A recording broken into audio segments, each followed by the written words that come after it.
Pour travailler les mises en page, alors ce que je voudrais par exemple ici, j'aimerais que mon menu soit à gauche, j'aimerais que mon menu soit à gauche comme ça ici, j'aimerais que mon contenu soit à droite, puis que ça réagisse en bougeant la page.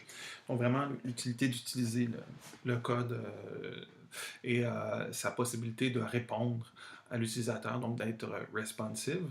Euh, Ça, ce qu'il va falloir faire, c'est qu'il va falloir travailler un petit peu sur le positionnement, puis travailler avec des valeurs relatives. Alors, on va aller voir qu'est-ce que ça veut dire, un petit peu tout ça. Donc, j'ai mon menu qui est ici, qui est positionné dans le code à l'intérieur du wrapper. Tout est à l'intérieur d'un wrapper et au fond, ça bougeait à gauche et ça bougeait à droite. Si je voudrais changer un petit peu ça, je devrais aller prendre ma navigation ici, commande X, donc je la coupe et là, je la place à l'extérieur de mon wrapper. Donc, lorsque je colle ça ici, ce que ça vient faire, c'est que ça vient placer ma navigation à l'extérieur du wrapper. Ensuite, ce que j'aimerais, moi, c'est qu'il y ait un saut de ligne chaque item du menu, de façon justement à ce que ce soit et ce que ce soit comme une colonne. Donc, je vais mettre un petit BR. Alors, le BR, ce qu'il veut dire, c'est qu'il veut dire un saut de ligne. C'est écrit comme ça. OK? C'est facultatif de l'écrire comme ça. C'est la manière vraiment stricte, là, avec la barre fermante. Ça pourrait être juste le BR. J'aime bien y aller de manière classique ici. C'est pas parce que c'est styliquement plus beau, mais c'est que si je le formate de cette manière-là, j'évite les bugs en différentes versions du HTML.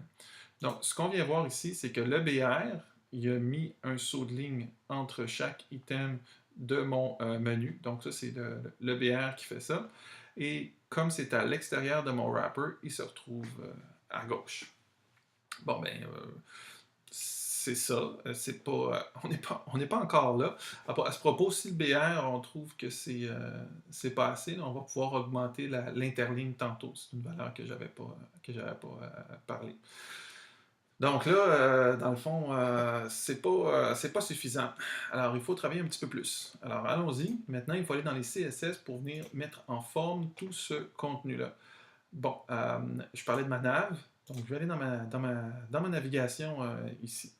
Premièrement, je remarque qu'il était un petit peu trop collé hein, sur le top. Donc, je vais mettre margin top. Et je vais lui donner une certaine valeur. Tiens, peut-être 100 px, de façon à ce que ce soit bien décollé. Oui, ça me va avec 100 pixels ici. Et là, on remarque que, d'ailleurs, là, cet élément-là, il fait 100% de la page. Ça, c'est le défaut du HTML. Donc, le défaut, là, dans le sens valeur par défaut, c'est que les éléments viennent se positionner comme des briques les unes par-dessus les autres. Et comme c'est un élément de type bloc, il ne peut pas y avoir plus que deux blocs dans la même ligne. Donc ça ne peut pas être à la même hauteur que ça, à moins que je lui spécifie. Et comment est-ce que je m'en viens spécifier ça?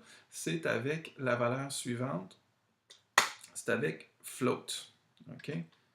Donc, avec float, je vais float ici, je vais aller dire, va te positionner à gauche. Ça, c'est la valeur qui va permettre justement aux briques de remonter les unes à côté des autres. Ça va leur permettre d'avoir plus qu'un élément en bloc dans la même ligne. Float left. Toujours faudrait-il que je lui spécifie une largeur. Donc la largeur, c'est width. Donc le width, il faudrait que je lui dise, ben toi, tu mesures, 15% de la page. C'est ça l'intérêt de travailler avec des valeurs relatives, c'est qu'admettons que je suis sur une plateforme portable ou une surface plus petite, ça va toujours rester, ça va toujours rester 15%. On va aller faire la même affaire pour mon wrapper, parce qu'au fond, c'est plus bon ça, margin 0 auto, puis position relative, c'est plus bon parce que ça c'était dans le cas où je voulais avoir une autre type de mise en page. Alors, je vais lui donner à mon wrapper la possibilité de flotter ici pas à gauche, mais à droite, pour que ça fasse une mise en page où est-ce que lui il est à droite. Et ensuite, je dois lui donner une valeur de width. Fait qu'admettons que je vais lui dire, tiens, 60%. Je ne fais pas un 100% parce que j'aimerais qu'il y ait une petite valeur négative entre les deux, de façon à aérer ma mise en page un petit peu. On va aller voir tout de suite qu'est-ce que ça nous donne. Alors, c'est pas pire, là, ici. Là. On remarque que mon contenu, il est justement, il est à gauche, donc mon menu est à gauche, mon wrapper est à droite, puis on voit que ça fait toujours là, donc 60% de la page. Donc c'est intéressant d'avoir cette réactivité-là. Bon, c'est pas tout à fait ça, dans le sens où est-ce que le background, on veut pas une couleur de background parce que c'était horrible. Ensuite, quelles autres choses qu'on pourrait venir faire? On pourrait donner la même valeur de margin top aussi à mon contenu pour venir égaliser un petit peu mes alignements. Donc, margin top à 100 pixels. Déjà, j'ai quelque chose d'un petit peu plus intéressant. Et je pourrais décoller mon menu de la gauche ici. Donc, on s'en rappelle, ça c'est ma margin left. Donc, margin left ici. Et là, je vais donner une valeur à ma marge de gauche. D'après moi, à 50 pixels, on devrait être pas pire. À 50 pixels comme ça.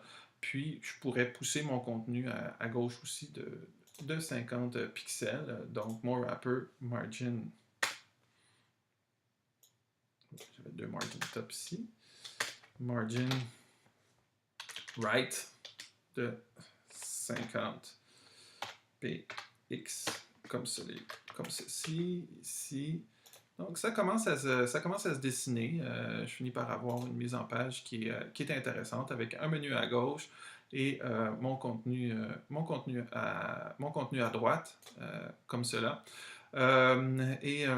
Ensuite, oui, c'est ça, je voulais distancer un petit peu les différentes lignes de mon menu. Peut-être même que, savez-vous quoi, je vais mettre un margin top à 0 et je vais aller diminuer le margin top de ma nav à 50.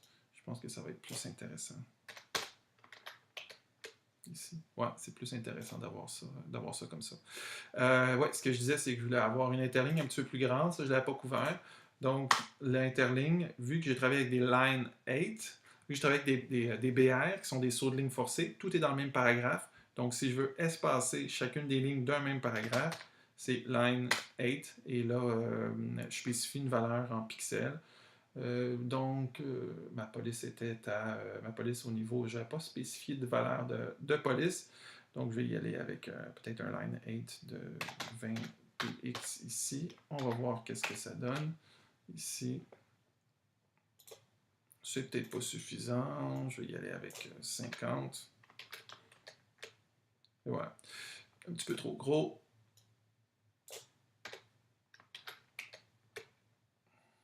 Donc, quelque chose comme ça ici.